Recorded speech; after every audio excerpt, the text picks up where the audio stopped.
नमस्कार, जय हिंद। मेरा नाम है अजिंक्य दवंगे और वेलकम टू गेट एक्सप्लेन। आज की वीडियो में हम डिस्कस करेंगे डिटर्मिनेंट पार्ट 4। पिछले 3 वीडियो में हमने डिस्कस किया था डिटर्मिनेंट पार्ट 1, डिटर्मिनेंट पार्ट 2 और डिटर्मिनेंट पार्ट 3, जिसमें हमने डिटर्मिनेंट्स के कुछ बेसिक पॉइंट्स जाने थे और बहुत कुछ जाना था।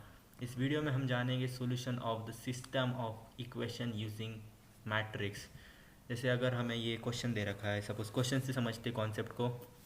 अगर ये क्वेश्चन दे रखा है 2x plus 5y is equal to 1 और 3x plus 2y is equal to 7, तो इस इक्वेशन को सॉल्व करने के लिए हम डिटर्मिनेंट्स का यूज़ करेंगे। तो इसमें देखो ax is equal to b, ये यहाँ पे जो x होगा वो हमारा होगा सोल्यूशन। x होगा सिंगल मैट्रिक्स x y, और x और y की वैल्यू हमें बेसिकली निकालनी है इस क्वेश्चन के हिसाब से। तो हम एक मैट्रिक्स कंसीडर करेंगे जो कोएफिशिएंट्स है उनसे 2 5 3 2 2 5 3 2, और उसको x से मल्टीप्लाई किया तो वो आएगा b यानी राइट साइड में जो है वो, तो 1 7 1 7। तो इसमें a into x is equal to b है, यहाँ पे a है हमारा 2 5 3 2, x है हमारा x और y, और b है हमारा 1 7। तो हमें डिटर्मिनेंट ऑफ a निकाला तो 2 इंटू 2 4 माइनस 5 इंटू 3 15, वो आ जाएगा 4 माइनस 15 माइनस 11, या माइनस 11। तो अभी डिटर्मिनेंट ऑफ ए तो नॉन ज़ीरो है, मतलब सिस्टम कंसिस्टेंट है, मतलब हम इन्वर्स निकाल सकते हैं। तो इसका एक यूनिक सॉल्यूशन होगा। तो यहाँ पे देखना, इन्वर्स निकाल सकते हैं तो x is equal to A inverse into b. तो हमें कैलकुलेट करना है x, तो हम उसके लिए हमें कैलकुलेट करना पड़ेगा ए इन्वर्स, और ए इन्वर्स के लिए कैलकुलेट करना पड़ेगा एडजॉइंट। और एडजॉइंट का कैलकुलेशन 2x2 मैट्रिक्स में मैंने बताया था कि बेसिकली ये मैट्रिक्स है, इसमें ये जो मेन डायगोनल उनको इंटरचेंज कर देना है, और जो साइड डायगोनल से उनमें नेगेटिव साइन लगा देना है। तो यहाँ जब आप एडजॉइंट निकाल रहा है, जो मेन डायगोनल को एक्सचेंज करेंगे तो 2 और 2 को एक्सचेंज करेंगे तो सेम होगा, और जब साइड डायगोनल के सामने नेगेटिव साइन लगा देंगे तो -5 और -3 बन जाएगा। और डिटर्मिनेंट ऑफ ए तो -11 आ गया।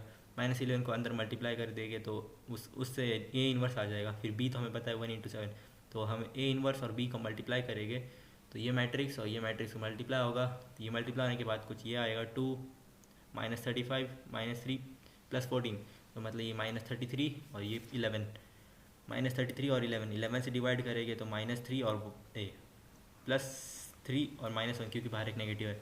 तो x उस हिसाब से x की वैल्यू आ जाएगी 3 और -1। अगला क्वेश्चन देखते हैं 3। ये इक्वेशन है, तीन वेरिएबल के लिए निकालना है हमें। तो यहाँ पे जो x होगा हमारा वो होगा x y और z के कंडीशन में, और जो कोएफिशिएंट होंगे वो तीनों के होंगे। तो 3 2 4 -2 1 -3 3 -1 2। तो उस हिसाब से हमारी एक ए मैट्रिक्स बनेगी। फिर उसको x से मल्टीप्लाई करेंगे is equal to b matrix यानी राइट से RHS 814। तो इसे अभी निकालते हैं डिटर्मिनेंट ऑफ ए आता है -17, जो कि नॉन ज़ीरो है, मतलब सिस्टम कंसिस्टेंट है और उसका एक यूनिक सॉल्यूशन है। हमें निकालना है x। अब a into x is equal to b होता है, तो x आएगा a इन्वर्स इंटू बी। तो हमें कैलकुलेट करना है a इन्वर्स। अब उसके लिए कैलकुलेट करना पड़ेगा adjoint of a। Adjoint of a क्या होता है? Adjoint of a transpose of cofactor matrix होता है, ठीक है। तो कोफैक्टर मैट्रिक्स निकालो, उसका ट्रांसपोज निकालो, वो हमने पिछले वीडियो में डिस्कस किया है। तो एडजॉइंट आएगा, उसको डिटर्मिनेंट ऑफ ए से डिवाइड करेंगे, तो ए इन्वर्स आएगा, उसको बी से मल्टीप्लाई करेंगे तो हमारा x आएगा। और उस हिसाब से जब हम दोनों साइड के वैल्यूज़ को इक्वेट करेंगे, x और -17/17 -36/17 -51/17, तो -34 है शायद, कुछ कैलकुलेशन एरर है, देखते। तो x की वैल्यू आएगी 1 2 और 3। तो वो आप सॉल्व करके चेक कर लेना। ये कॉन्सेप्ट समझना, हमें कैलकुलेशन तो आती जाती रहेगी। यहाँ पे भी देखो वही क्वेश्चन है सेम। हमें a दे रखा है, हमें a इन्वर्स निकालना है, और हमें इन इक्वेशंस के सॉल्यूशन निकालना है। तो यहाँ पे इस मैट्रिक्स को और इनके कोएफिशिएंट को ऑब्जर्व करो, आपको कुछ सिमिलैरिटीज़ मिलेगी। मतलब आप a इन्वर्स इसका निकालोगे और इसी में a इन्वर्स को 11 -5 और -3 के मैट्रिक्स से मल्टीप्लाई करोगे तो x y और z करस्पॉन्डिंगली आ जाएगी। तो यहाँ x y z 1 2 3 आता है इस केस में भी। अब अगला क्वेश्चन डिस्कस करते हैं। ये वाला क्वेश्चन देखो, 2/x plus 3/y plus 10/z is equal to 4, 4/x plus 6/y plus 5/z is equal to 1, 6/x plus 9/y plus 20/z is equal to 2। तो इस केस में आप एक सिमिलरिटी ऑब्जर्व कर रहे होगे कि 1/x 1/y और 1/z के टर्म्स में इक्वेशन है। तो हमें इसको three three variable linear equation में कन्वर्ट करना है। तो हम 1/x को u डालेंगे, 1/y को v और 1/z को w।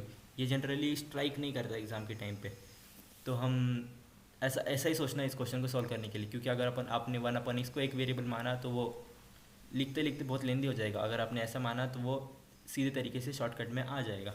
तो वही प्रोसीजर, कोएफिशिएंट को एक डिटर्मिनेंट मानो, फिर यू वी डब्ल्यू एक डिटर्मिनेंट होगा और आर एच एस को एक डिटर्मिनेंट मानो, फिर इसका इन्वर्स लो और एक उसे इससे मल्टीप्लाई करो और वहाँ से हमारा यू वी डब्ल्यू आ जाएगी।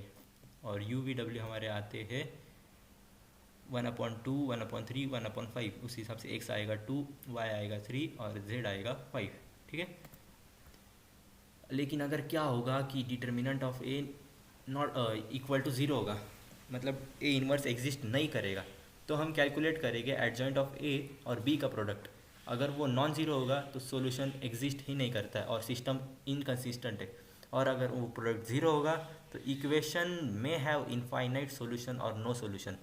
ये चीज़ ध्यान में रखनी है। कई बच्चे यहाँ पे ऑप्शन में दे रखा है अगर डिटर्मिनेंट ऑफ ए ज़ीरो है किसी मैट्रिक्स का और उसका adjoint of A into B zero है, तो इक्वेशन के कितने सॉल्यूशन होंगे। तो आपको रिपोर्ट करना है कि इक्वेशन के इनफाइनाइट सॉल्यूशन भी हो सकते हैं और ऐसा भी हो सकता है कि कोई सॉल्यूशन नहीं है। इसके दो केसेस बनते हैं। ये देखना, एक फ्लो चार्ट समझते हैं। Equation of system of equation, अगर डिटर्मिनेंट पे नॉन जीरो है तो यूनिक सॉल्यूशन होगा और कंसिस्टेंट होगा। और ये ज़ीरो है तो उसमें दो cases, adjoint of A into B ये नॉन ज़ीरो तो नो सॉल्यूशन, और adjoint of A into B ये ज़ीरो तो नो सॉल्यूशन, या फिर इनफाइनाइटली मेनी सॉल्यूशन। ठीक है। उसी पे एक क्वेश्चन करते हैं, examine the consistency of the system of equation. ये कुछ question x plus 2y is equal to 2 और 2x plus 3y is equal to 3, ये दो इक्वेशन दे रखे हैं। Given system of the equation is, तो ये हमें इक्वेशंस दे रखे हैं, तो इसके कोएफिशिएंट्स को a मान लो, फिर x और y आ जाएगा, उससे मल्टीप्लाई करो और वो हमारा आर एच एस के बराबर होगा 2 इंटू 3। और a का भी इन्वर्स निकाल लो। ए का इन्वर्स निकालने के लिए एडजॉइंट ऑफ ए का शॉर्टकट बताया था, इन डायगोनल एलिमेंट को एक्सचेंज करो और इसके सामने नेगेटिव लगा दो। ए इन्वर्स, वैसे इसमें वो चेक करना नहीं, हमें कंसिस्टेंसी के बारे में बोलना है। तो ए इन्वर्स हमें एग्जिस्ट कर रहा है क्योंकि determinant of a non zero है, -1 आ रहा है, तो वो कंसिस्टेंट है। अब इसमें चेक करो, इसमें भी जो ए है उसका डिटर्मिनेंट चेक करते हैं। तो इसका डिटर्मिनेंट 2 इंटू 2 -1, तो वो आएगा 3 और वो नॉन ज़ीरो है। तो मतलब ए एक नॉन सिंगुलर मैट्रिक्स है जिसका इन्वर्स एग्जिस्ट करता है, देयरफॉर सिस्टम इज कंसिस्टेंट। अब इसमें चेक करते हैं, 1 3 2 6, 1 इंटू 6 6 माइनस 3 इंटू 2 6, वो हो जाएगा 0। डिटर्मिनेंट ऑफ ए तो 0 है। अब हमें चेक करना है adjoint of A into B. Adjoint of A क्या आएगा, अब ए समझते, ए क्या है 1 3 2 और 6, और एडजॉइंट ऑफ ए का शॉर्टकट बताया था 1 और 6 को इंटरचेंज कर दो और 3 और 2 को वैसा ही रहने दो और सिर्फ एक नेगेटिव साइन लगा दो।